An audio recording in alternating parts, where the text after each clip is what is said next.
তাহলে আজকে কি হলো? নদী। নদী, ঠিক আছে। তাহলে আজকে ভূগোল ক্লাসের নদী ক্লাস, তাই তো?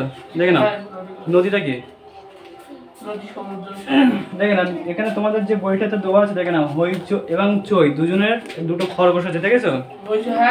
এই দুজন খরগোশ কি করছে, ওরা নিজেদের মধ্যে আলোচনা করছে যে নদীটা কি, নদীর উৎস কোথায়, ঠিক আছে, বা নদী কোথায় যাচ্ছে, এর কোথা থেকে এসছে, ঠিক আছে, এদের মধ্যে এটা আলোচনা করছে, ঠিক আছে। এবার দেখে না বেশি আমাদের কত কম, তাহলে আমাদের যে নদীগুলো, তাই তো, নদীগুলো উৎস কোথায় বলতে পারবে? নদীগুলোর উৎস কোথায়? উৎস হ্যাঁ, প্রথমত দুটো উৎস হয়, কি কি? একটা হচ্ছে জল হয়, একটা হচ্ছে কি মানে জল বা বৃষ্টি, বৃষ্টি যেটা বলছি, আর একটা কি হয়, একটা হচ্ছে বরফ, তাই তো, বা বরফ গলা জল, বরফ জল, তাই তো। একটা হচ্ছে জল বা বৃষ্টি, যেটাকে বৃষ্টির জল একটা পায়, আর একটা কি পাচ্ছি, বরফ গলা জল, তাই তো। দুই ভাবে কি নদী মূলত তৈরি হয় বা সৃষ্টি হয়, ঠিক আছে। এবার দেখে নাও যে আমাদের যে ভারতের ম্যাপ, ঠিক আছে, এই যে ভারতের যে ম্যাপটা, ঠিক আছে, মানে আমাদের যে দক্ষিণ সাইডটা তো দুটো এরকম সাইড আছে না, ভালো করে রেখে দিই দেখ, ভারতের যে ম্যাপটা এসে না, এই যে, তাই তো, এখান থেকে যে ম্যাপটা, তাই তো, এর উপরে যে অংশটা চলে যায়, তাই তো, এটাকে এখান থেকে দুটো ভাগ হচ্ছে, একটাকে বলা হচ্ছে উত্তর ভারত, একটাকে কি বলা হচ্ছে, এটাকে বলা হচ্ছে দক্ষিণ ভারত, এটাকে বলে সাউথ, কি বলে সাউথ মানে দক্ষিণ ভারত, এটাকে বলে নর্থ মানে উত্তর ভারত, তাই তো। তাহলে আমাদের ভারতের দুটো অংশে কি দুই রকম নদী থাকে, একটা হচ্ছে বরফ গলা জলে পুষ্ট, আর একটা হচ্ছে বৃষ্টির জলে পুষ্ট। মানে এই সাইডটা কি বরফ কেন হয় না, কারণ এদিকে তাপমাত্রা বেশি আর কোনো পাহাড় পর্বত নেই এখানে, তার জন্য খুব একটা বরফটা খুব একটা থাকে না, ঠিক আছে, পর্বত না থাকার জন্য। কিন্তু উত্তর সাইডটা কি ঠান্ডা, আর কি রয়েছে ওইদিকে পাহাড় পর্বত রয়েছে, তার জন্য যত সব জলের উৎসগুলো পায় থেকে বরফ গলা জল থেকে পায়। কিন্তু এই নদীগুলো কি বৃষ্টির জল যখনই হয় তখনই নদীগুলো জল পায়, না হলে কিন্তু পায় না, ঠিক আছে। তাহলে এই দক্ষিণ ভারতের নদীগুলো কি বরফ গলা জলে বৃষ্টির জলে পুষ্ট, আর উত্তর ভারতের নদীগুলো কি হচ্ছে বরফ গলা জলে পুষ্ট নদী। বোঝা গেছে? কোনো সমস্যা নেই তো? এবার দেখে নাও তাহলে এটা হচ্ছে বৃষ্টির জল, এটা হচ্ছে বরফ গলা জল, তাই তো। এবার দেখে না আমাদের উত্তর ভারতের যে নদীগুলো না, সেগুলো উৎপত্তি হয়েছে কিসের থেকে? কোনো একটা পর্বতের হিমবাহ থেকে। পর্বতের যে বরফগুলো আছে না, বরফ জল জমে থাকে, সেই পর্বতগুলো গলে মানে বরফগুলো গলে যে জল তৈরি হচ্ছে না, সেই জলটাকে বেয়ে চলে এসছে কোথায়? কোনো একটা নদীতে গিয়ে মিশছে, তাই তো। তাহলে আমাদের এই সাইডটা কি রয়েছে? এই সাইডটা মনে করো কি রয়েছে? পাহাড় পর্বত রয়েছে এই সাইডটা, তাই তো। এই সাইডটা কি রয়েছে? পাহাড় পর্বত রয়েছে, তাই তো। তাহলে এই পাহাড় পর্বতগুলো থেকে কি আসছে? জল চলে আসছে, এরকম ভাবে চলে আসছে, নদী চলে আসছে, এসে আমাদের কোথায় মিশেছে? আমাদের এই বঙ্গোপসাগর, এটা বঙ্গোপসাগর তো এটা, তাহলে আমাদের এখানে বঙ্গোপসাগরে মিশছে, তাই তো। তাহলে এই যে এরকম ভাবে এসে বঙ্গোপসাগর, একটা গেছে কোথায়? বাংলাদেশে গেছে, ঠিক আছে, একটা গেছে বাংলাদেশে, একটা গেছে আমাদের কোথায়? এখান থেকে ভাগ হয়ে গেছে, মনে করি ইন্ডিয়া থেকে ভাগ হয়ে গেছে, ঠিক আছে। দেখে নাও তাহলে এটা নদী চলে গেছে, ঠিক আছে। তাহলে এগুলি উৎস কোথায়? পর্বত থেকে। পর্বতের কোথা থেকে? বরফ থেকে, বরফ গলা জল থেকে। এর আমাদের যে নদীটা, তার প্রধান নদীর নাম কি? ভারতবর্ষের প্রধান নদীর নাম কি বল? কিসব উঠলো? প্রধান নদী ভারতবর্ষের প্রধান নদী কোনটা? গঙ্গা না, তাই তো। গঙ্গা নদী প্রধান বলে, তাই তো। তাহলে এই যে গঙ্গা নদী, তাহলে এই গঙ্গা নদীর উৎস কোথায়? উৎস হচ্ছে উত্তরাখণ্ডের গঙ্গোত্রী গোমুখ গুহা থেকে, গঙ্গোত্রী হিমবাহের গোমুখ গুহা থেকে উৎস, ঠিক আছে, বুঝতে পারছিস? আমাদের যে প্রধান নদী গঙ্গা, তার উৎস হচ্ছে উত্তরাখণ্ডের গঙ্গোত্রী হিমবাহের গোমুখ গুহা থেকে, ঠিক আছে, গোমুখ গুহা থেকে। এবার গোমুখ গুহা ওখান থেকে কি হচ্ছে? বরফটা গলে জলটা চলে আসছে, এসে কি হচ্ছে? এই যে গঙ্গার সাথে মিশে গেছে, তাই তো। এবার দেখে নাও তোমাদের কিন্তু থাকে কি শাখা নদী কাকে বলে, উপশাখা নদী কাকে বলে, এসব লেখা আছে, ঠিক আছে। উৎস দেখে না, তাহলে উৎসটা বুঝতে পারছো? উৎস হচ্ছে কি যেখান থেকে নদীটা উৎপত্তি হয়, সেই জায়গাটাকে কি বলা হচ্ছে? নদীর উৎস। মানে কিন্তু প্রশ্ন আসে, তাহলে উৎস কাকে বলে? উৎস হচ্ছে যেখান থেকে নদীটা সৃষ্টি হয়, সেটাকে কি বলা হয়? নদীর উৎস। কোশ্চেন আছে, পেয়েছো সবাই, তাই তো? এবার দেখে না মোহনা কি, তাহলে এই উৎস থেকে নদীটা কি বিভিন্ন অঞ্চলের থেকে কি হয়েছে, প্রবাহিত হয়েছে, এই অঞ্চল দিয়ে কি হয়ে গেছে, প্রবাহিত হয়েছে, তাই না? হয়েছে তো, হয়ে গিয়ে কি হয়েছে, এই যে এখানটা কি আছে বলতো, এখানটা সাগর না, এটা কি সাগর বলতো, বঙ্গোপসাগর। কি নাম? বঙ্গোপসাগর। বঙ্গোপসাগর। তাহলে এখানে মিশছে, এক কথায় কি নদী যেখানে উৎপত্তি হবে এবং যেখানে উৎপত্তি তার নাম হবে কি উৎস, আর যেখানে গিয়ে মিশবে সেই জায়গাটার নাম হবে কি মোহনা। তাহলে আমাদের গঙ্গা নদীর মোহনা, তাহলে যদি বলে কোথায় গিয়ে পড়েছে, তাহলে গঙ্গার বঙ্গোপসাগর। তাহলে মোহনা কোথায়? বঙ্গোপসাগর, তাই তো নাকি? যেমন সুন্দরবন টানকে দেখতে গেলে দেখতে পাবে যে মোহনা রয়েছে, তাই তো? আমাদের যে গঙ্গা নদীর মোহনা পাওয়া যাবে, যেমন হুগলি টুগলি যেটা গেছে, তাই তো? হলদিয়া শিল্প অঞ্চল যেটা বলা হচ্ছে, ঠিক আছে, ওই জায়গাটা মোহনা রয়েছে, তাই তো? এক কথা কি সেটা হচ্ছে কি বলা হচ্ছে, মোহনা। এই জায়গাটার নাম হচ্ছে কি হচ্ছে, মোহনা, ঠিক আছে, মোহনা। কোনো সমস্যা? তাহলে উৎস পেলাম আর মোহনা পেলাম। এবার দেখে নাও, আমাদের যে টোটাল 7টা মহাদেশ, ভালো প্রশ্ন, গল্প শুন ভালো লাগবে। আমাদের যে টোটাল 7টা মহাদেশ, কটা মহাদেশ? তাই তো? কি কি রয়েছে? এশিয়া, আফ্রিকা, উত্তর আমেরিকা, দক্ষিণ আমেরিকা, ওশেনিয়া, অস্ট্রেলিয়া আর আন্টার্কটিকা। টোটাল 7টা রয়েছে। এবার দেখে না, প্রত্যেকটা মহাদেশে কি এক একটা নদী রয়েছে, তাই তো? সেই দেশে সেইটাকে সবচেয়ে দীর্ঘতম নদী বলা হয়, তাই তো? দীর্ঘতম নদী বলা হচ্ছে। তাহলে আমাদের যে এশিয়ার ভিতরে যে নদীটা রয়েছে এশিয়া, তার নাম কি বলতে পারো? এশিয়ার ভিতর নামটা কি? ইয়াংশি। কি হবে? পড়েছিস না? এশিয়াতে পড়েছিলিস তো, ইয়াংশি। কি হবে? ইয়াংশি, তাই তো? আর আফ্রিকার ভিতরে কি পড়েছিলেন? আফ্রিকার ভিতরে কি পড়েছিল? নীল নদ, তাই না? নদ। আচ্ছা, উত্তর আমেরিকার ভিতরে কি পড়েছিল? উত্তর আমেরিকা, আচ্ছা আগে দক্ষিণ আমেরিকাটা পড়ি। দক্ষিণ আমেরিকা কি পড়েছিলেন? দক্ষিণ আমেরিকা কি ছিল বলো? অ্যামাজন।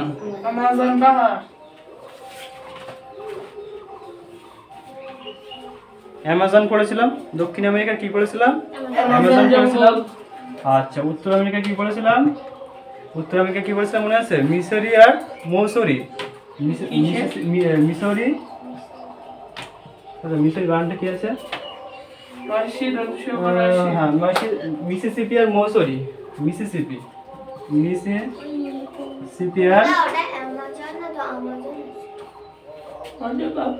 অ্যামাজন বানানটা কি আছে? ওটা আমাজন আছে, আমাজন। আচ্ছা, আমাজন, ঠিক আছে, আমাজন, ঠিক আছে। ওই দেখেন এটা কি আছে? উত্তর আমেরিকা কি আছে? উত্তর আমেরিকার মিসিসিপি আর এটা কি আছে? মুসৌরি, তাই না? বানানটা কি আছে? মহেশি, মিসৌরি, তাই তো? মিসিসিপি আর মিসৌরি। আর কি আছে দেখেন, আর আছে অস্ট্রেলিয়া কি আছে? মার্ডার্লিং আছে, তাই তো? আর কোথায় আছে? আর হচ্ছে ইউরোপের কি আছে? ইউরোপের আছে ওব, তাই তো? ইউরোপের আছে ওব নদী, তাই তো? হ্যাঁ, ওব কোথায়? তাহলে ওবটা তো এশিয়া, তো ওবের এশিয়া ছিল। এই ইউরোপের ভলগা, সরি, হ্যাঁ, ইউরোপের ছিল ভলগা, তাই তো? তাহলে আমরা মোটামুটি সমস্ত দেশে কি রয়েছে? এক একটা নদী রয়েছে। তোমাদের ভিতরে এখান থেকে পড়ার ভিতরে কি পড়বে? সবচেয়ে দীর্ঘতম নদী কোনটা? এটা হচ্ছে নীল নদ, সবচেয়ে দীর্ঘতম নদী। কোশ্চেন আসে কিন্তু, যে সবচেয়ে দীর্ঘতম নদীর নাম কি? নীল নদ। দৈর্ঘ্য 6650 না কত আছে? নয় 6600, কত আছে? 6650, হ্যাঁ ঠিকই তো আছে। 6650 কি কিলোমিটার বা কিমি, ঠিক আছে? 6650 কিলোমিটার, ঠিক আছে? তাহলে এটা কি? এটা হচ্ছে নীল নদের দৈর্ঘ্য, তাই তো? তারপরে সেকেন্ড যেটা আছে সেটার নাম কি? সেটা হচ্ছে ইয়াংসি নদী, ইয়াংসি, তাই তো? ওটার দৈর্ঘ্য কত? 6300, সেটা হচ্ছে ইয়াংসি। উচ্চতম না দীর্ঘতম? নদী কি উচ্চতম মাপা হয় নাকি? দীর্ঘতম, তাই তো? সবচেয়ে বড় নদী হচ্ছে কি? নীল নদ। আর সবচেয়ে তারপরে কি আছে? তারপরে হচ্ছে ইয়াংসি না, ওটা হচ্ছে কি? অ্যামাজন, তাই তো? অ্যামাজন, ভুল বলছিস, অ্যামাজন। তাহলে কত আছে ওটা? 6400, তাই তো? আর 300টা পরে আছে, মানে 6300টা হচ্ছে, ওটা হচ্ছে ইয়াংসি নদী, তাহলে ওটা হচ্ছে কম না, দৈর্ঘ্যটা কম না? তাহলে সবচেয়ে দীর্ঘতম কত? নীল নদ, তারপরে হচ্ছে কি অ্যামাজন, তারপরে হচ্ছে ইয়াংসি। কোনো সমস্যা নেই তো? এই 3টে কোশ্চেন মনে রাখবে, আর কোথায় কোন নদীগুলো হচ্ছে সেগুলো একটু মনে রাখবে, ঠিক আছে? কোনো সমস্যা নেই এখানে, আমি কিন্তু দেবো কিন্তু পরের দিন পরীক্ষাতে এইসব কোশ্চেনগুলো, ঠিক আছে? এবার দেখে নাও, এবার দেখে নাও যে পরের কোশ্চেন কি আছে। এবার দেখে নাও পরের কোশ্চেন আছে, আচ্ছা দেখে নাও, জল বিভাজিকাটা কি বোঝে না? জল বিভাজিকাটা কি বোঝে না? তাহলে এটা কি সবার ক্লিয়ার জিনিসটা? কোনো সমস্যা নেই তো? এটা আমি কিন্তু ভিতর থেকে এখান থেকে কোশ্চেন দেবো। কাজ দৈর্ঘ্য আরেকটা যেটা বোঝা যাচ্ছে, দেখে নাও অ্যামাজনটা, যেটা অ্যামাজন কথা বলছিল, ওটা দ্বিতীয় দীর্ঘতম নদী, কিন্তু বৃহত্তম দিক থেকে কেমন? প্রথম। মনে থাকবে, দীর্ঘতম নদী হচ্ছে কি নীল নদ, দ্বিতীয় হচ্ছে কি অ্যামাজন, তৃতীয় হচ্ছে ইয়াংসি, কিন্তু সবচেয়ে বৃহত্তম নদী যদি বলেন, বৃহত্তম নদী, তাহলে কি হবে? অ্যামাজন। এটা মাথায় রাখতে হবে কিন্তু, কোশ্চেন কিন্তু এখান থেকে থাকে অ্যামাজন, ঠিক আছে? অ্যামাজন, অ্যামাজন, অ্যামাজন, ঠিক আছে? কোনো সমস্যা নেই তো? এবার দেখে নাও পরের কোশ্চেন আছে, জলবিভাজিকা কি? জলবিভাজিকা শুনছিস তো? বুঝতে পারছিস? এবার দেখ জলবিভাজিকাটা কি, দেখে নাও জলবিভাজিকা, দেখে নাও জলবিভাজিকাটা কি ভালো করে বুঝে নাও। দেখে নাও, মনে করো এটা একটা পর্বত, তাই তো? এটা একটা পর্বত, এরকম ভাবে বুঝেছে, তাই তো? এটা একটা পর্বত রয়েছে। এবার দেখে নাও এই জায়গাটা মনে করো কি রয়েছে, জায়গাটা এই অংশটা কি মনে করো বরফ জমে রয়েছে, এই অংশটা, তাই তো? এই অংশটা বরফ জমে রয়েছে, এই অংশটা। এবার দেখে নাও এই বরফগুলো যখন জমা বরফগুলো কি হয়, গলে যাবে তো অবশ্যই, তাহলে গলে কি হচ্ছে, ওটা বরফের দেশে ওইদিক গরম পড়ে, গরম অতটা ডিফারেন্স পায় না, শীতকালে একটু বেশি ঠান্ডা থাকে, কিন্তু গরমের সময় অতটা ঠান্ডা থাকে না, বুঝতে পারছো? ওটাই গরমটা, বুঝতে পারছো? এবার দেখে না, তাহলে এই যে বরফগুলো কি হচ্ছে, জমবে, গলে যাবে, তাই তো? গলে গিয়ে দেখো মনে করি এই এখান থেকে বরফ গলে এখানে আসছে, এখান থেকে বরফ গলে কি এখানে আসছে, এবার এখান থেকে বরফ গলে কি আসছে, এখানে আসছে। তা দেখো এই যে বরফগুলো গলে গলে কি একটা নির্দিষ্ট একটা জায়গাতে চলে আসছে, এই জায়গা। তাহলে এই জায়গাটা কি, এই যে রাস্তাটা ছিল সেটাকে কি বলে?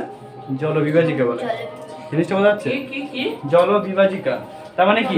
তার মানে জলবিভাজিকা জিনিসটা দেখে নাও। তাহলে একটা উপরে যদি কোনো জলটা ফেলা হয়, তাহলে কি হবে? জলটা পাহাড়ে ঢালবে কি হবে, বা পর্বতে ঢালবে কি নানাদের দিকে ছড়িয়ে যাবে কিনা? ওই ছড়িয়ে যাওয়াকে কি বলা হচ্ছে? জলবিভাজিকা। কোনো সমস্যা নেই? দাদা বরফ হয়ে গরমকালে তুষারপাত হয়? হয় কম হয় একটু, বুঝতে পারছো? তাহলে দেখো, তাহলে পাহাড় বা পর্বতের মাথায় যদি জল ঢেলে দেওয়া হয়, তাহলে কি পর্বতের ঢালবে কি হচ্ছে, জলটাকে চারিদিকে ছড়িয়ে পড়ছে, এটাকে কি বলা হচ্ছে? জল বিভাজিকা। মুখস্থ হবে, মুখস্থ করা লাগবে, এখানে বসে মুখস্থ করে না। তাহলে জল বিভাজিকা ক্লিয়ার সবার? এবার দেখে না উপনদী কি? উপনদী, এটা তাহলে কি হচ্ছে? এটা গেল জল বিভাজিকা। এবার উপনদীটা দেখে নাও। উপনদীটা হচ্ছে দেখো, মনে করো এইটাই মনে করো এখানে আছে, মনে করো এইটা ছোট করে নিয়ে এখানে আছে মনে করো, ঠিক আছে? তাহলে এটা জলবিভাজিকাকে বুঝতে পারছো? এই উপনদীটা কি দেখো, এই জলবিভাজিকাগুলো কি হচ্ছে বলো তো, এক জায়গায় এসে মিলিত হচ্ছে না? এটা মিলিত হচ্ছে এখানে, এটা এখানে গিয়ে মিলিত হচ্ছে, বা এটা মনে করো এখানে মিলিত হচ্ছে, এটা মনে করো এখান থেকে মিলিত হচ্ছে। অনেকগুলো জলবিভাজিকা যদি একটা জায়গায় এসে মিলিত হয়ে বা প্রধান নদীর সাথে মিলিত হয়ে যে জলভূমি ধারণ করে, সেটাকে কি বলা হচ্ছে? উপনদী। বোঝা গেছে? তাহলে অনেকগুলো নদী, ছোট ছোট নদী, অনেকগুলো ছোট ছোট, এইগুলো কিন্তু ছোট ছোট নদী, কিন্তু এগুলো বেশি বড় না, মানে হালকা একটা নালা, হ্যাঁ বেশি বড় না, মানে দেখলে একটা মনে করি এখান থেকে অতটা ডিস্টেন্সে একটা জল চলে যাচ্ছে, বেশি বড় না, বললাম না বেশি ডিস্টেন্স না, মানে এখান থেকে হয়তো তোরা বসে আছিস অতটা ডিস্টেন্স, এর ভিতর দিয়ে কি যাচ্ছে, জল চলে যাচ্ছে, গিয়ে কি করছে, এই নদীটার সাথে মিলিত হচ্ছে। মানে যখন সব নদী একসাথে মিলিত হবে, তখন কি হবে? জলটা বেশি হয়ে যাবে, তাই তো নাকি? তাহলে স্রোতটা আরো বেশি হবে। জিনিসটা বুঝতে পারছিস? তাহলে অনেকগুলো ছোট ছোট নদী যখন একটা প্রধান নদীর সাথে মিলিত হয়, তখন সেটাকে কি বলা হয়? উপনদী বলা হয়। মনে থাকবে, কোনো সমস্যা নেই তো? তাহলে অনেকগুলো ছোট ছোট নদী যদি একটা প্রধান নদীর সাথে মিলিত হয়, সেটাকে কি বলা হয়? উপনদী বলা হয়। কোনো সমস্যা নেই? তাহলে এটাকে কি বলা হচ্ছে? উপনদী বলা হচ্ছে, উপনদী। কোনো সমস্যা? এবার দেখে নাও পরের কোশ্চেন কি আছে। পরের কোশ্চেন শাখা নদী, তাই তো? শাখা নদী, তাই তো? এবার দেখে নাও এই নদীটা, দেখে নাও এই নদীটা দুটো গতি রয়েছে, তিনটে গতি রয়েছে, তিনটে গতি। বলো এখানটায় জলের গতিবেগটা বেশি হবে না এই দিকটা জলের গতিবেগটা বেশি হবে? কোথায় হবে দেখি, কার কত ব্রেন খুলে দেখি। জলের গতিটা কোথায় হবে? এখানে বেশি হবে না এখানে হবে? হ্যাঁ এখানে, এখানে হবে। কেন হবে? কারণ যদি একটা উঁচু জায়গা থেকে জল ঢালিস তাহলে কি হবে, নিচের সমতল ভূমি থেকে জলের গতিবেগ বেশি হয় না, এখান থেকে জলটা রানিং করে কোথা থেকে পড়বে? এখান থেকে পড়বে না? গতিটা কিন্তু এখানে হবে, এখানে হবে। এখানে কোনো গতি হবে না, এখানে গতি যত যাবে না তত কি হবে, কমতে থাকবে। তো জল ঢালছিস দেখবি গতিটা মানে উপর থেকে যখন পড়বে না গতিতে পড়বে, কিন্তু যদি নিচে নেমে আসে তাহলে সেই গতি থাকবে না, তার মানে কি গতিটা এখানে কমে যাচ্ছে, পর্বতের নিচে এসে কমে যাচ্ছে, ঠিক আছে?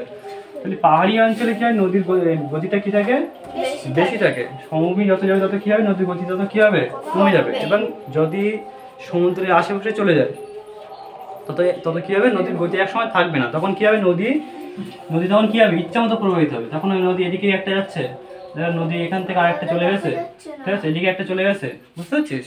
নদী তখন কি হচ্ছে, এরকম ভাগ হয়ে যাচ্ছে। কি দেখা যাচ্ছে না দেখে না, মানে মনে করো এই নদীটা, ঠিক আছে, এই নদীটা মনে করো এরকম যাচ্ছে, গিয়ে কি হচ্ছে, এইদিকে প্রবাহিত হচ্ছে, দেখা গেলো এদিকে একটা আবার ভাগ হয়ে গেছে, আবার এখান থেকে মনে করো আবার ভাগ হয়ে গেছে, এদিকে ভাগ হয়ে গেছে, এরকম দেখো কেমন লাগছে বলতো, ডালপালার মতো মনে হচ্ছে না?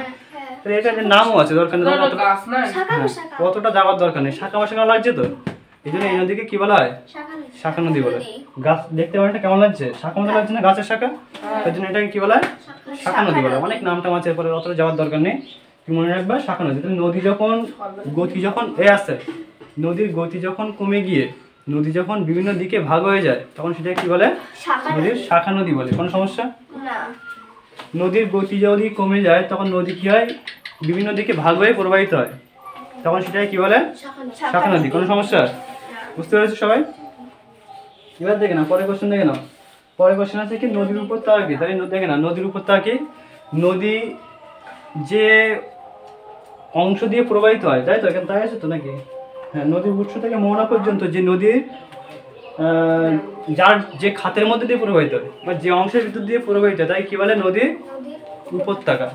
মনে করো নদীর উপত্যকা মানে কিরকম, ধরো নদী যেখানে তৈরি হচ্ছে এখানে ধরো জলটা গলে গলে আসছে, তাহলে একটা তো জল যাওয়ার তো জায়গা দরকার, তাহলে ওই জায়গা দিয়ে যে প্রবাহিত হচ্ছে সেই জায়গাটা কি বলা হচ্ছে, নদীর উপত্যকা। কি বলে, নদীর উপত্যকা বলে। কোনো সমস্যা?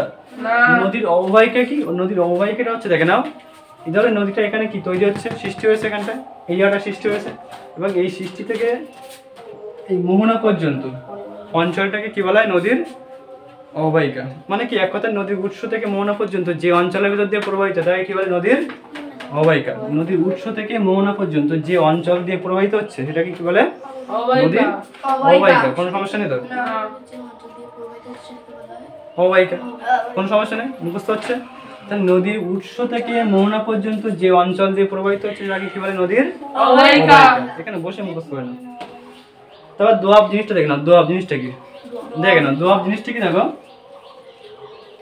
ধরো দুটো নদী, ঠিক আছে, মনে করো এই অংশটা দেখো, ভালো বোঝার চেষ্টা করো, এই অংশটা দেখো, নদী এখান থেকে ভাগ হয়ে গেছে না, এখান থেকে ভাগ হয়ে গেছে, এখান থেকে ভাগ হয়ে গেছে, দেখো এই মাঝের অংশটাকে কি বলা হচ্ছে, এই মাঝের অংশটা, এই অংশটা কি বলা হচ্ছে, নদীর দোয়াব। দোয়াব কেন বলা হচ্ছে, দুটি নদীর মাঝের অংশকে কি বলা হয়, দোয়াব। ধরো এই একটা নদী গেছে, এই একটা নদী গেছে, তাহলে দুটো নদীর মাঝের যে অংশটাকে কি বলা হচ্ছে, দোয়াব বলা হচ্ছে। দুটি নদীর মাঝের অংশকে কি বলা হয়, দোয়াব। মনে থাকবে? এবার দেখে নাও, একটা হচ্ছে আন্তর্জাতিক নদী, একটাকে বলা হচ্ছে অন্তবাহী নদী। ভালো করে বোঝা, এটা বুঝে নেয়। কোশ্চেন আছে কি, যে আন্তর্জাতিক নদী কাকে বলে বা অন্তবাহী নদী কাকে বলে। তাহলে কোনো নদী, ভালো কোশ্চেন, কোনো নদী যদি সেই দেশে উৎপত্তি হয় এবং সেই দেশেই মনে করো মিশে গেছে, কোনো একটা জায়গায় গিয়ে মিশে গেছে, সেই দেশে কোনো হ্রদ হতে পারে, উপহ্রদ হতে পারে বা সাগরে হতে পারে, যদি সেই দেশেই মিশে যায়। মনে করো গঙ্গা নদী কোথায়, উৎস কোথায়, ভারতের উৎস, এবং সেটা মিশেছে কোথায়, বঙ্গোপসাগরে, তাহলে এটা হচ্ছে অন্তবাহী নদী, ঠিক আছে। কিন্তু ওর যে শাখা ভারত, যেটা হচ্ছে ভাগীরথী যেটা বলা হচ্ছে, কিন্তু ওটা কিন্তু আরো আন্তর্জাতিক হয়ে যাচ্ছে, কেন, ওটা গঙ্গা নদী চলে গেছে, গিয়ে কি হয়েছে, দুটো শাখা ভাগ হয়ে গেছে, একটা গেছে বাংলাদেশে ভাগীরথী নামে, তাহলে একটা দেশ থেকে আরেকটা দেশে চলে গেছে তো, তাহলে ওটা কিন্তু আরো আন্তর্জাতিক নদী হয়ে যাবে। গঙ্গাকে ঠিক এই আন্তর্জাতিক এই অন্তর্দেশীয় নদী বলা চলে না, কেন ওটা বাংলাদেশে চলে গেছে। বোঝা যাচ্ছে জিনিসটা? বুঝতে পারছিস? তাহলে আন্তর্জাতিক নদী তাকে বলবে যে একটা দেশে উৎপত্তি হয়েছে আর একটা দেশে ঢুকে গেছে, মানে একটা দেশে উৎপত্তি কিন্তু আরেকটা দেশে ঢুকে গেছে, সেটাকে কি বলা হচ্ছে? আন্তর্জাতিক নদী। এখানে থেকে সংজ্ঞাটা দেখে নাও, এখানে সংজ্ঞাটা কি দেওয়া আছে দেখো। অন্তর্বাহী নদী কাকে বলে দেখে নাও, বলছে যে নদী কোনো দেশের মধ্যে উৎপত্তি হয় সেই দেশের মধ্যে কি হয়, হ্রদ বা জলাশয় গিয়ে মেশে, সেই দেশেই হ্রদ বা জলাশয় গিয়ে মিশবে। যেমন এখানে দেওয়া আছে গোদাবরী আছে, নর্মদা আছে, তাপ্তি আছে, তাই তো? এগুলো হচ্ছে সব কি অন্তর্বাহী নদী। লুনি আছে ভারতের সবচেয়ে অন্তর্বাহী নদী লুনি, ঠিক আছে? গঙ্গা গোদাবরী ওটা আছে আর ভারত মহাসাগরে মিশছে, ঠিক আছে? তো লুনি হচ্ছে এক কথায় সবচেয়ে ভালো উদাহরণ হচ্ছে লুনি হচ্ছে ভারতের অন্তর্বাহী নদীর উদাহরণ, ঠিক আছে? এবার দেখে নাও আন্তর্জাতিক নদী যেটা বললাম, যে একটা দেশে উৎপত্তি হবে এবং আরেকটা দেশের ভিতর দিয়ে প্রবাহিত হয়ে গিয়ে কি হবে, সে দেশের কোনো জলাধারে গিয়ে মিশবে, সেটাকে কি বলা হচ্ছে? হ্যাঁ, একাধিক দেশকে। যেমন ধরো এখানে ধরো ওই যে ব্রহ্মপুত্র যে নদীটা, এটা হচ্ছে চীন দেশ থেকে গিয়ে এরকম ভাবে গিয়ে আবার ভারতে যাচ্ছে, ভারত থেকে গিয়ে আবার বাংলাদেশে যাচ্ছে।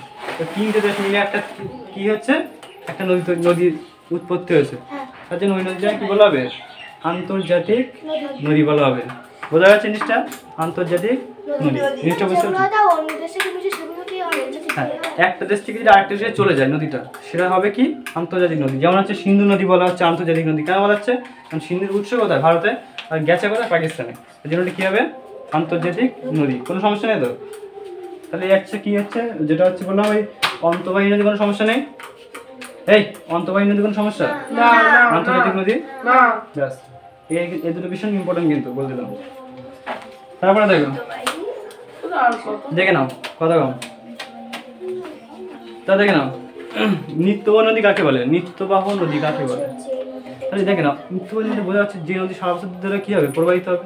এই ইসামতি নদী জল কমে যায়, মানে জল কি থাকে না? থাকে, কিন্তু কম থাকে, কিন্তু প্রবাহিত তো হচ্ছে। একবার জল হচ্ছে এদিকে চলে যাচ্ছে, ভাটা হচ্ছে এদিকে চলে যাচ্ছে, মানে কি এক কথায় জল সারা বছর প্রবাহিত হচ্ছে। কিন্তু অনিত্যবাহনটা যে নদীতে সারা বছর জল থাকবে না। এখন যদি তুই দক্ষিণ ভারতে যাস, এই দক্ষিণ ভারতে যদি এখানে যাস, এই নদীগুলোকে দেখবে কি তুই হেঁটে পার হতে পারবি, মানে হাঁটু পর্যন্ত জল বলা হয়, ঠিক আছে? হাঁটু পর্যন্ত জল থাকে, হেঁটে তুই পার হতে পারবি, তাই তো? কিন্তু যদি আমাদের দেখি যে গঙ্গা বা ব্রহ্মপুত্র, যে সিন্ধু নদী, এগুলো কি হেঁটে পার হতে পারবে? সম্ভব না, ঠিক আছে? কারণ কি এগুলোতে সারা বছর জল থাকে, উত্তর ভারতের নদীগুলোতে, তাই তো? তাহলে উত্তর ভারতের বেশিরভাগ নদীগুলো কি হবে? নিত্যবাহ নদী। আর দক্ষিণ ভারতের নদীগুলো কি হবে? অনিত্যবাহ নদী। তো যে নদীতে সারা বছর জল ধরে রাখে কি বলা হচ্ছে? নিত্যবাহ নদী। আর যে নদীতে সারা বছর জল থাকে না, একটা বছরের নির্দিষ্ট সময়ে জল হওয়ার জন্য কি হয়, জল থাকে, তার জন্য সেটাকে কি বলে? অনিত্যবাহ নদী। ক্লিয়ার? যদি দক্ষিণ ভারতে যদি বর্ষাকালে যাস, তখন দেখতে পাবি নদীতে ভীষণ জল, চারিদিকে জল জল জল আর জল, তাই তো? এখন গেলে জল দেখতে হবে না, জল শুকিয়ে গেছে, জলের রং খারাপ হয়ে গেছে, কারণ কি জল তাপে কি শুষে নিচ্ছে, তাই তো? তার জন্য এখানে জল দেখতে পাবেন এখন গেলে। কিন্তু বর্ষাকালে গেলে দেখতে পাবি চারিদিকে জল থইতে হচ্ছে, সব দিকে ভীষণ ভয়ঙ্কর আকার ধারণ করছে, ঠিক আছে? দক্ষিণ ভারতে যেমন হচ্ছে ওই তামিলনাড়ু, কেরালা, কর্ণাটক, এই সাইডটা, ঠিক আছে? এই বুঝতে পেরেছিস? এবার দেখে নাও তো নিত্যবাহ নদী, অনিত্যবাহ নদী সব ক্লিয়ার? এবার দেখে নাও নদীর টোটাল 3টে কাজ হয়, 3টে কাজ। হ্যাঁ, নদীর টোটাল 3টে কাজ হয়। দেখে নাও নদীর 3টে কাজ। একটা হচ্ছে ক্ষয় কাজ হয়, একটা হচ্ছে ক্ষয়, একটা হচ্ছে বহন, আর একটা কি হয়? সঞ্চয়। এই দেখছিস? ক্ষয় হয়, বহন হয়, আর সঞ্চয় হয়, তাই তো?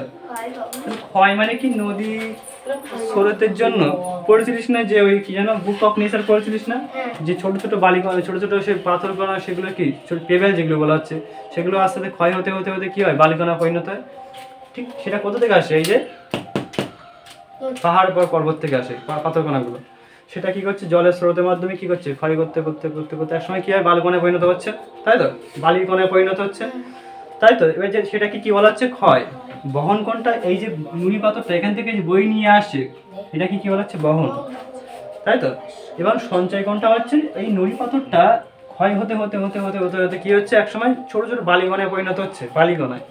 সেই বালিকণাটা যেখানে গিয়ে জমা হবে সেই জায়গাটা কি বলা হবে? সঞ্চয় গাছ। কনসেপ্টটা জিনিসটা ক্লিয়ার হচ্ছে তো? এবার দেখে নাও, তাহলে বলো নদীর যে তিনটে গতি বললাম, একটা হচ্ছে কি বলা হচ্ছে উচ্চ গতি, এটা কি বলে? এটাকে বলে উচ্চ গতি, এটাকে বলে মধ্য গতি, এটাকে বলা হচ্ছে নিম্ন গতি। টোটাল তিনটি গতি থাকে, একটা উচ্চ গতি, মধ্য গতি, একটা নিম্ন গতি। বলো এই যে উচ্চ গতিতে বলো ক্ষয় গাছটা সবচেয়ে বেশি হবে কোথায়? ক্ষয় গাছটা সবচেয়ে বেশি হবে কোথায়? উচ্চ গতিতে। কারণ এখান থেকে কি হচ্ছে, পাহাড়, এই যে পাহাড় ছোট ছোট নুড়ি পাথর এগুলো কি করছে, ক্ষয় করে নিয়ে আসছে। তাহলে ক্ষয় গাছটা সবচেয়ে বেশি হবে কোথায়? উচ্চ গতিতে, তাই তো? আর বহন কাজ কি হবে এখানে? কেন হবে না? কেন বহন কাজ এখানে তো হবে, কারণ এখানে জল তো রাখতে পারবে না কোথাও, ওখানে তো বহন কাজ তো হবেই হবে। ক্ষয় করছে সেটা তো রেখে দেবে না ওখানে, ওখান থেকে বই নিয়ে চলে আসবে। বই নিয়ে চলে আসবে নাকি ওখানে সঞ্চয় কাজ হবে? হচ্ছে না, সঞ্চয় তো হতে পারছে না। তাহলে ওখানে ক্ষয় হবে আর বহন হবে, ওখানে সঞ্চয় গাছ হবে না। উচ্চ গতিতে সঞ্চয় গাছ হয় না। ক্লিয়ার? এবার বলো মধ্যগতিতে কি হবে? ক্ষয় কাজ কি হবে? ক্ষয় কাজ হবে, মাঝারি হবে, খুব বেশি হবে না, তাই তো? এখানে ক্ষয় কাজটা মাঝারি হবে, কারণ জলের স্রোত অতটা নেই, কিন্তু যা আছে মোটামুটি ক্ষয় করার মতো ক্ষমতা আছে। তাহলে এখানে ক্ষয় কাজটা কি হবে? মাঝারি মতো হবে। বহন হবে? অবশ্যই হবে, বহন করে নিয়ে আসবে, যা ক্ষয় হবে সব কি করে বহন করে নিয়ে চলে যাবে, তাই তো? তাহলে এখানে বহন কাজ হবে, সঞ্চয় কাজ হবে? সঞ্চয় কাজ হবে না, মাঝখানে সঞ্চয় কাজ হয় না। কিন্তু অতটা এখানে সমতল, কিন্তু অতটা সমতল নয় যেখানে কি যা ক্ষয় করবে সব কি করবে, সব নিয়ে চলে আসবে। অতটা সঞ্চয় করতে পারে না ওখানে, অতটা হয়তো করে কিন্তু অতটা সঞ্চয় হয় না যতটা আমাদের দিকে হয়। আমাদের দিকে দেখবি নদী দুদিন অন্তর কাটে না, তাই তো? তার মানে কি সঞ্চয় কাজটা আমাদের দিকে বেশি না কম? বেশি। আমরা কোথায় আছি? বঙ্গোপসাগরের সাইডে, তার জন্য কি সঞ্চয় কাজটা আমাদের দিকে বেশি, তাই তো? এ বলো নিম্নগতি যেটা বলছি, মানে আমরা যেটা বাস করি, তাই তো? নিম্নগতিতে বাস করি আমরা, ক্ষয় কাজ হবে? ক্ষয় কাজ হবে না। তার কি আমাদের দিকে দেখবি যদি ক্ষয় কাজ হতো তাহলে কি এই যে দুদিন অন্তর যে নদী কাটছে তাহলে কি কাটতো? কাটতো না কিন্তু। তাহলে আমাদের দিকে ক্ষয় কাজ হচ্ছে না, নিম্নগতিতে কি হচ্ছে? ক্ষয় কাজ হচ্ছে না। সঞ্চয় বহন কাজ হচ্ছে? বহন কাজ হচ্ছে না, হালকা হচ্ছে। আর না হওয়ার ভিতরে সেটা যদি বহন যদি হতো তাহলে কি আমাদের দিকে এই নদী দুদিন অন্তর কি কাটতে হতো? কাটতে হতো না। এইভাবে মাথা রাখবে কিন্তু, ভাববা যে এইভাবে ভাববা জিনিসটা। আমাদের দিকে যদি বহন কাজ হতো তাহলে কি এই যে জমাট বাঁধ পলিগুলো জমাট বাঁধ দুদিন আগেবার নদী কেটেছিল না, দেখো আবার সে জমে গেছে, এখন সরু খাল হয়ে গেছে। তাহলে আমাদের দিকে কি বহন কাজ হচ্ছে? হচ্ছে না। বহন যদি হতো তাহলে কি সব কোথায় নিয়ে যেত? বঙ্গোপসাগর নিয়ে যেত, কিন্তু হচ্ছে না বহন কাজ, তাহলে বহন কাজ হচ্ছে না। ক্লিয়ার? সঞ্চয় কি হচ্ছে? অবশ্যই হচ্ছে। সবচেয়ে মারাত্মক সঞ্চয় হচ্ছে কোথায়? এই জায়গাটায় সবচেয়ে মারাত্মক সঞ্চয়, যেখানে কি হচ্ছে দুদিন অন্তর পলি জমছে, নদী ভরে যাচ্ছে, আবার নদী কাটছে, আবার হচ্ছে, আবার কাটছে, এই হচ্ছে সারা বছর। তাহলে এখানে কি হচ্ছে? সারা বছর সঞ্চয় হচ্ছে। এবার সবচেয়ে বেশি সঞ্চয় হচ্ছে কোথায়? এই নিম্ন গতিতে। কোনো সমস্যা? বোঝা যাচ্ছে জিনিসটা? তিনটে গতি, উচ্চ গতি, মধ্য গতি, নিম্ন গতি। ঠিক আছে?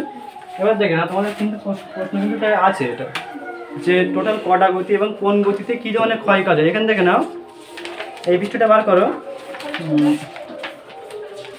এখান থেকে না এই জায়গায় দেওয়া আছে ক্ষয় কাজ সবচেয়ে বেশি উচ্চ গতিতে, তাই তো? আর এখানে কি হচ্ছে? বহন কাজ কম, মানে বহন কাজ কি হচ্ছে?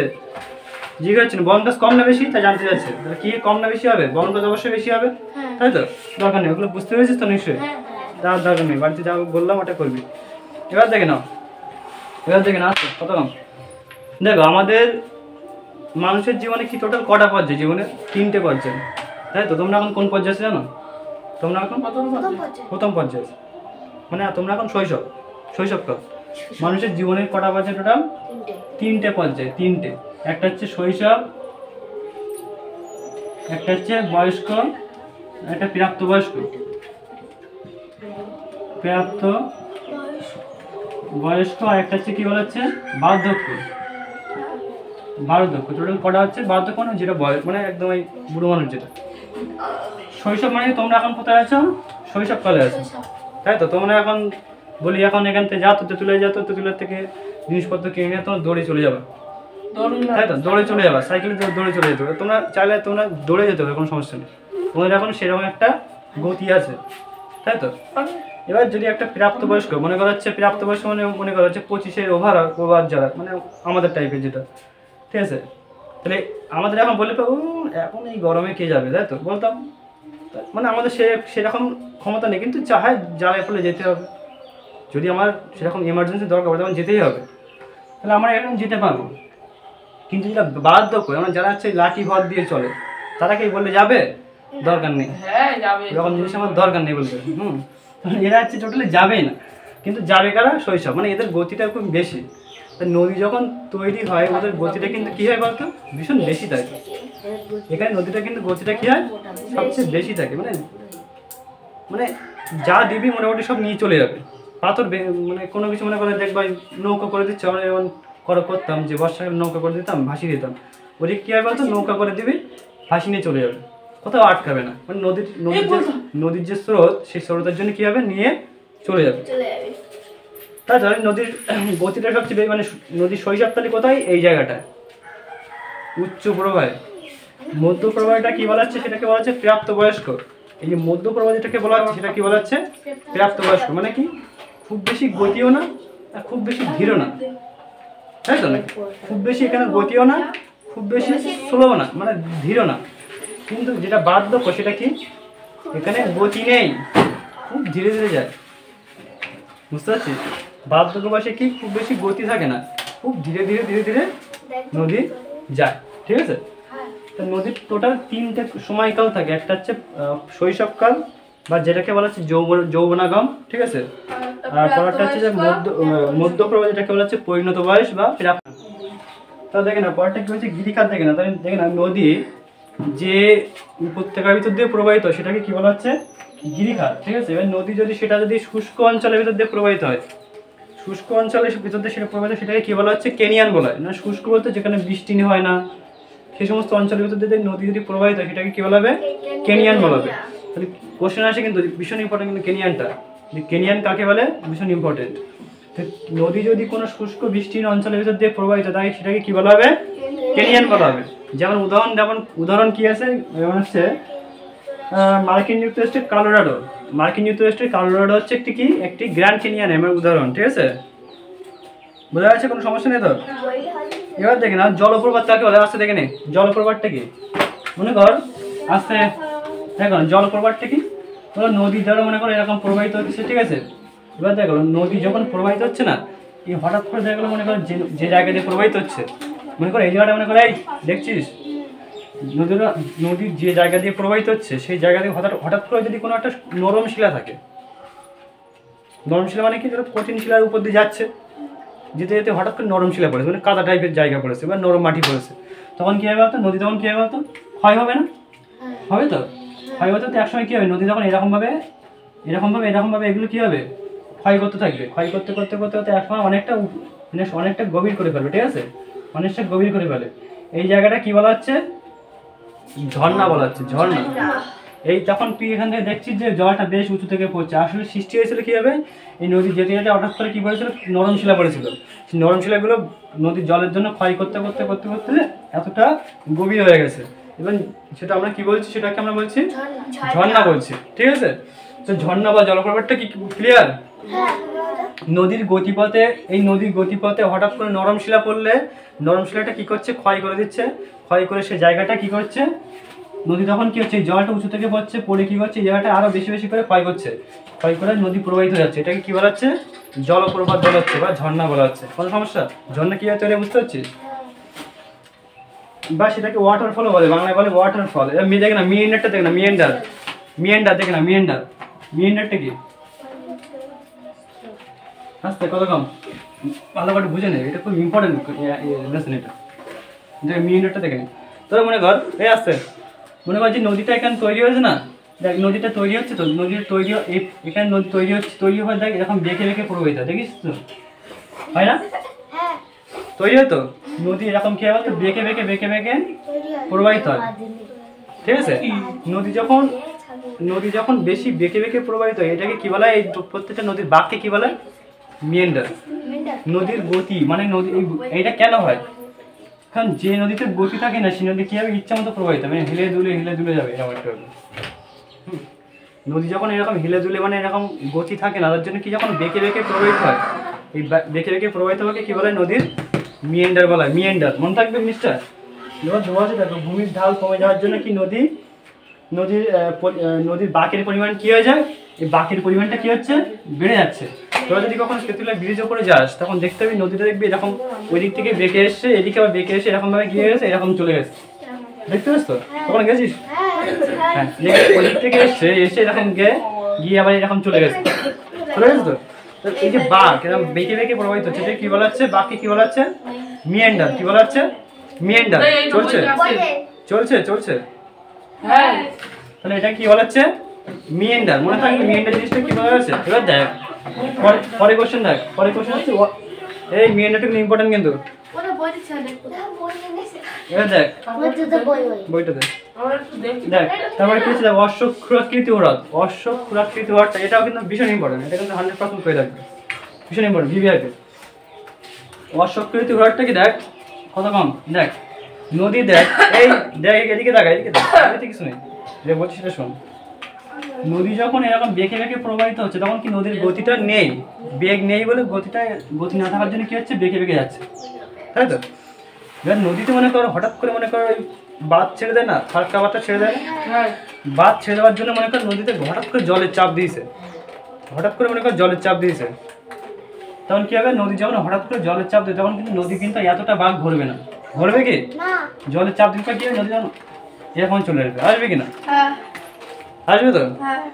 নদী যখন জলের চাপ যখন বেড়ে যায় তখন নদীটা হঠাৎ করে জলের চাপ বেড়ে যাওয়ার জন্য কি হবে নদী যখন বেঁকে প্রবাহিত হবে না, কি হবে হঠাৎ করে সোজা করে জলটা প্রবাহিত হবে। তখন যখন আর নদী কিন্তু সেকেন্ড বার কিন্তু ওইদিকে ঘুরে যাবে না, যাবে কি যাবে না, সোজাসুজি চলে আসবে। তার জন্য এই যে নদী যখন এইদিকে জল যাচ্ছে না এইদিকে তখন কি তৈরি হবে না তখন ওদিকে যাবে না, ওদিকে জল টোটালি যাবে না, টোটালি যাওয়া বন্ধ হয়ে যাবে, কারণ এদিকে যখন চড়া পড়ে যাবে উঁচু হয়ে যাবে, জায়গাটা উঁচু হয়ে যাবে, এদিকে যাবে না জল। তখন এই যে জায়গাটা তৈরি হচ্ছে জায়গাটা কি বলা হচ্ছে? অশ্বক্ষুরাকৃতি হ্রদ। দেখতে আমাদের কেমন লাগছে বলতো? ঘোড়ার ফুলের মতো মনে হচ্ছে না? এই জন্য এটাকে বলা হচ্ছে অশ্বক্ষুরাকৃতি হ্রদ। অশ্বের যে খুর, পায়ের যে খুর দেখতে লাগছে এরকম, এটাকে কি বলে? অশ্বক্ষুরাকৃতি হ্রদ। মনে থাকবে জিনিসটা। তা দেখে না নদীর যখন বাঘ যখন অতিরিক্ত পরিমাণ নদীতে যখন অতিরিক্ত জলের পরিমাণ বেড়ে যায় তখন নদী তখন কি প্রধান নদীতে তখন নদী তখন কি হয় আড়াআড়িভাবে প্রবাহিত হয়ে গিয়ে কি হয় তখন এই অংশটা কি হয়ে যায় মানে ওদিকে তখন পরিত্যক্ত মতো হয়ে যায়, ওদিকে যায় না নদী, তখন এই জায়গাটাকে কি বলা হয়? অশ্বক্ষুরাকৃতি হ্রদ বলে। Clear concept? বুঝতে পেরেছি? এখানে ছবি দেওয়া আছে, দেখ এখানে ছবি দেওয়া আছে, দেখছিস তো? এই দেখ নদী যখন এই দিক থেকে প্রবাহিত হচ্ছে না, দেখছিস তো? এবার দেখ এই যে ছবিটা দেওয়া আছে দেখ নদীটা দেখ এই দিক থেকে প্রবাহিত হচ্ছিল ফার্স্টে, যখন জলের চাপ দিয়েছি তখন দেখ এই দিক থেকে বেঁকে যাচ্ছে, সোজা গেছে, দেখছিস তো? দেখতে পাচ্ছিস এই যে দেখতে পাচ্ছিস তখন নদীটা কি হচ্ছে সোজা চলে গেছে, তখন এই যে সোজা চলে গেছে যখন এই জায়গাটা দেখ কেমন হয়ে গেছে বলতো? খুঁড়ের মতো মনে হচ্ছে না? খুঁড়ের মতো হচ্ছে তো? এই জায়গাটা কি বলা হচ্ছে? অশ্বক্ষুরাকৃতি হ্রদ বলা হচ্ছে, ঠিক আছে? বা যেটাকে বলে বাংলা কি বলে? বাউড় বলে। বাউড়, এই শুনছিস কি বলে বাংলায়? কি বলে? বাউড় বলে, আমরা বলি বাউড় বলে। আর বইয়ের ভাষায় কি বলবো? অশ্বক্ষুরাকৃতি হ্রদ। বাউড় হ্যাঁ পরীক্ষা এসেছিল তো। এবার দেখে নাও প্লাবন ভূমি, দেখে নাও প্লাবন ভূমিটা কি দেখে নাও, প্লাবন ভূমিটা কি দেখে নাও। নদী ধরো এই সাইডে প্রবাহিত হচ্ছে তো, এটা প্রবাহিত হচ্ছে, যখনই বন্যা হয় তখন কি হয় বলতো? নদী তখন কি হয় দুই কূলে ছাপিয়ে যায়, ছাপিয়ে গিয়ে কি হয় বলতো? এই অংশটাগুলো কি হয় পলি জমে যায় না, যাবে তো ভাই কিনা? এই যে আমাদের যে জায়গাটা আমাদের কি বলে গঙ্গীয় সমভূমি বলা হয়, মানে গঙ্গা নদীতে যখন বন্যা টন্যা হয় বা এই সমস্ত বন্যা টন্যা হওয়ার ফলে কী হয়েছে যে পলি টলি জমে গিয়ে কী হয়েছে আমাদের এই সমভূমিটা তৈরি হয়েছে, তাই তো? তাহলে এই জন্য এই জায়গাটা কী বলা হয়? গাঙ্গেয় সমভূমি বলা হয়। এই সমভূমিটা কী হয় দেখ, তাহলে এটা কীভাবে তৈরি হচ্ছে? নদীতে যখনই বন্যা তৈরি হবে বা নদীতে যখনই বন্যা সৃষ্টি হবে তখন কী হবে? নদীর দুই কূল প্লাবিত হয়ে নদীর ওই দুই কূলে কী হবে? পলি বালি নুড়ি কাপড় ইত্যাদি জমাট পেতে কী হবে? যে ভূমিরূপ গঠন করবে তাকে কী বলা হবে? প্লাবন ভূমি। বুঝতে হবে? নদীতে জলের বেগ বেড়ে গেলে নদীতে বন্যা যখনই হবে তখন নদীর দুই কূল প্লাবিত হয়ে নদীতে উপকূলে কী হবে? নুড়ি বালি কাপড় ইত্যাদি জমাট পেতে যে ভূমিরূপ গঠন করবে তাকে কী বলা হবে? প্লাবন ভূমি। কোনো সমস্যা? প্লাবন ভূমি ক্লিয়ার? ঠিক আছে, নদী দ্বীপটা দেখি না, নদী দ্বীপটা কি চলছে দেখেন, নদী দ্বীপটা কি দেখি না। মনে করো এই জায়গাটা কি হয়েছে, মনে করো বঙ্গোপসাগর হয়েছে এই জায়গাটা, এখান থেকে বঙ্গোপসাগর শুরু, ঠিক আছে, এই জায়গাটা দেখা যাচ্ছে না মনে করো এই জায়গাটা মনে করো নদী আসছে, তাই তো, এরকম নদী আসছে বেঁকে বেঁকে, মানে এরকম শাখা শাখা নদী চলে এসছে, তাই তো। এই জায়গাটাকে মনে করা হচ্ছে সাগর আছে, এই জায়গাটায় সাগর, ঠিক আছে, সাগর আছে, তাই তো। এবার নদীটা দেখো এখান থেকে যখন আসবে না তখন তো নদীর গতি থাকবে না, থাকবে না, থাকবে না, গতিহীন, কারণ নদী নিম্ন গতি, এটা নদীতে গতি থাকে না, যে কারণে কি হবে, নদী যখন ইচ্ছা মতো প্রবাহিত হবে, এবং নদী তখন কি হবে দুই এখন ভাগ হয়ে গিয়ে কি হবে, এই জায়গাটা তখন কি হবে চড়া পড়ে যাবে, চড়া জমে যাবে। দেখছিস না যখন নদী যখন ভাগ হয়ে গিয়ে কি হচ্ছে বলতো, এখানে চড়া জমে যাচ্ছে, তাই না, যাই তো, দেখিস তো, দেখবি নদী প্রবাহিত হচ্ছে, মাঝখানে দেখবি দ্বীপের মতো তৈরি হয়েছে, এদিকে পাওয়া যায় না, বসিরহাটে আছে, বসিরহাটে যেমন দেখতে হবে, যেমন দেখবি নদী দুই সাইড দিয়ে চলে যাচ্ছে জল, আর মাঝখানটা কি হয়ে গেছে দ্বীপের মতো হয়ে গেছে, নদীর দুই সাইড দিয়ে, সুন্দর জায়গা। তেঁতুলিয়া বলে একটা জায়গা আছে, ওখানে ঘোষপুর আছে একটা, বসিরহাট তেঁতুলিয়া মানে বলতো না, বসিরহাট তেঁতুলিয়া। তাই যাক, এখানে ওখানে কেমন আছে বলতে, দেখ নদীটা যাচ্ছে তো, মাঝখান দিয়ে এখন নদী দুই সাইডে চলে গেছে, মাঝখানে দ্বীপ তৈরি হয়ে গেছে, আবার এখান থেকে আবার কি তৈরি হয়েছে, এদিকে জলটা সব আছে, ঠিক আছে। তাহলে এই যে হঠাৎ করে নদীর গতিবেগ কমে যাওয়ার জন্য কি নদীতে নুড়ি বালি কাপড় ইত্যাদি কি হয় জমাট বাঁধছে, এখানটায় জমাট বাঁধছে, বেঁধে গিয়ে কি তৈরি হচ্ছে, যে বকৃতি বা ত্রিভুজের মতো দ্বীপ তৈরি হচ্ছে, এটাকে কি বলা হয় বদ্বীপ, তাই তো। নদীতে স্রোতের বেগ কমে যাওয়ার জন্য নদীতে যে নুড়ি বালি কাপড় ইত্যাদি নদীর গর্ভে জমাট বেঁধে বা নদীতে জমাট বেঁধে যে ভূমিরূপ তৈরি করছে, বকৃতি বিশিষ্ট ভূমিরূপ তৈরি করছে, তাকে কি বলা হচ্ছে নদীর বদ্বীপ বা ত্রিভুজ বা ডেল্টা আকৃতির ভূমিরূপ তৈরি করছে, ঠিক আছে, ত্রিভুজ বা ডেল্টা আকৃতির ভূমিরূপ তৈরি হয়, ঠিক আছে। কোনো সমস্যা? এবার দেখে নাও, আর এবার লাস্ট কোশ্চেন, আমাদের জীবনে নদীর কি গুরুত্ব দেখে নাও, আস্তে এই শেষ বোঝাচ্ছি, দেখে নাও আমাদের জীবনে নদীর কি গুরুত্ব দেখে নাও, কথা কম, নদীর গুরুত্ব এই দেখে দেখে নদীর গুরুত্ব দেখে, দেখ আমাদের জীবনে নদীর ভীষণ গুরুত্ব রয়েছে, কারণ যদি ভাবিস আদিমকাল থেকে এখনো পর্যন্ত কি মানুষের জীবনে নদীর একটা বিশেষ গুরুত্ব রয়েছে। কিরকম, আগেকার সময় মানুষ যখন বাস করতো তখন কিন্তু কোথাও কোনো বনে গিয়ে বাস করতো, ঠিক আছে, কিন্তু বনে বাস করলে কি সবসময় কি জল পেতো না, কিন্তু জলের তো একটা দরকার নাকি, কেন দরকার, জল খাওয়ার জন্য প্রথমত দরকার, তারপরে কি দরকার, চাষের জন্য দরকার। প্রথমে মানুষ কি করতো, বনে ফলমূল খেত, কিন্তু পরে তো সবসময় ফলমূল খাওয়া পেতো না, ফসলটা পেতো না, এখন না ফল পাওয়া যাচ্ছে, এরপরে কি পাওয়া যাবে, তা চাষবাস করতে হবে, চাষবাস করতে হলে কি লাগবে, জল লাগবে, তাহলে জল পাবে কোথেকে, নদীতে, তাহলে কোথায় কাজ করতে হবে, নদীতে। তাহলে মানুষের এই যে চাহিদা থেকে, মানে মানুষের চাহিদা থেকে কি হলো, নদীর একটা গুরুত্ব বেড়ে গেল মানুষের জীবনে, ঠিক আছে। তাহলে এখনো কিন্তু নদীর একটা গুরুত্ব রয়েছে, কি গুরুত্ব রয়েছে, প্রথমত কি নদীর সাইডে যারা বাস করে তারা কি পাবে, জল পাবে, মাছ পাবে, তারপরে হচ্ছে এক জায়গা থেকে অন্য জায়গায় নৌকা করে যেতে পারবে, সহজে যেতে পারবে, তাই তো। তারপরে কৃষিকাজের জন্য জল পেতে পারে, তাই তো, বাসন মাজা, কাপড় কাচা, এই সমস্ত অনেক রকম জল পেতে পারে, তাই তো, বা ট্রেড বা ব্যবসা করতে গেলে বাণিজ্য করতে পারবে নদীপথে, হ্যাঁ, রান্নার জল বা অন্যান্য সমস্ত কাজে জলটা পাবে, বাড়ি কাজের জন্য। তাহলে এগুলো কিসের গুরুত্ব, তাহলে প্রথমত এগুলো কিসের গুরুত্ব, নদীর গুরুত্ব, তাই তো। তাহলে কি প্রথমত কি আছে, ব্যবসা কাজে, দ্বিতীয়ত কি আছে, রান্না কাজে বা কৃষিকাজে, তাই তো, তৃতীয়ত কি আছে, মাছ ধরতে, তারপরে আর কি আছে, চতুর্থ কি আছে, হ্যাঁ, যাতায়াতের জন্য। তাহলে এগুলো কিসের গুরুত্ব, নদীর গুরুত্ব, বোঝা গেছে, কোনো সমস্যা নেই তো। তাহলে কিন্তু আজকে টোটাল নদীটা কিন্তু কভার করলাম, টোটাল নদীটা। পরের দিন রবিবারে পরীক্ষা, ঠিক আছে, না শেষ।